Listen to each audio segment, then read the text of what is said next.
Animal life in Antigua and Barbuda. Sadly, apart from a fine collection of feral goats, the Antigua-Barbuda wildlife is sadly lacking. The destruction of the island's rainforests many years ago during the sugar plantation boom time, the introduction of mongooses to rid the island of snakes, which were a threat to workers at sugarcane cutting time, and the ever-present brown rats are all to blame for today's lack of wildlife in Antigua. Racer snakes are, however, slowly being reintroduced to some offshore islands which have been cleared of their predators. There are also tree frogs, lizards, and snakes in Antigua and Barbuda. There are tiny tree frogs that make a lot of noise at night, that wonderful sound of the tropics which Caribbean lovers look forward to hearing. There are also 6 or 7 different species of bats on the island, plus numerous migratory birds. There are common Caribbean geckos and some innocuous snakes.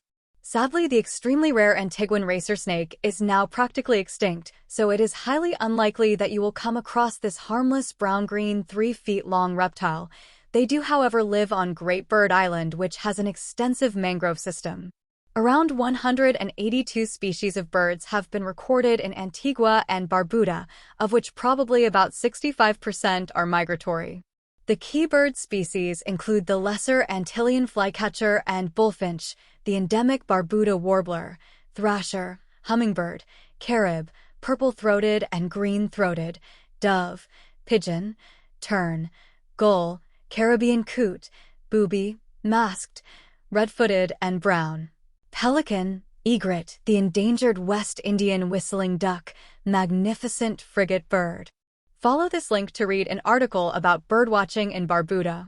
There is a lot going on in the waters around Antigua and Barbuda. Marine life is plentiful and includes dolphins, sea turtles, and whales. Humpback whales travel through the chain of islands every year. Barbuda Frigate Bird Sanctuary. It is Antigua's twin island of Barbuda where you will see many frigate birds. You'll find these magnificent birds at the Frigate Bird Sanctuary, Codrington Lagoon, the Caribbean's largest bird sanctuary, which hosts around 5,000 frigate birds. It is the world's second largest colony of frigate birds. Activity is at its highest during October. Antigua-Barbuda wildlife. On the island of Barbuda. On the small island of Barbuda, if you're lucky, you might spot elusive wild deer and wild boar. There are also wild donkeys and nesting sea turtles, Guiana Island seabirds and deer. A number of seabird colonies use Guiana Island as their habitat. Strangely, there are 2 European varieties of fallow deer that live on Guiana Island, and also on Barbuda, the common deer and the black deer, thought to have been introduced to the region in the early 18th century.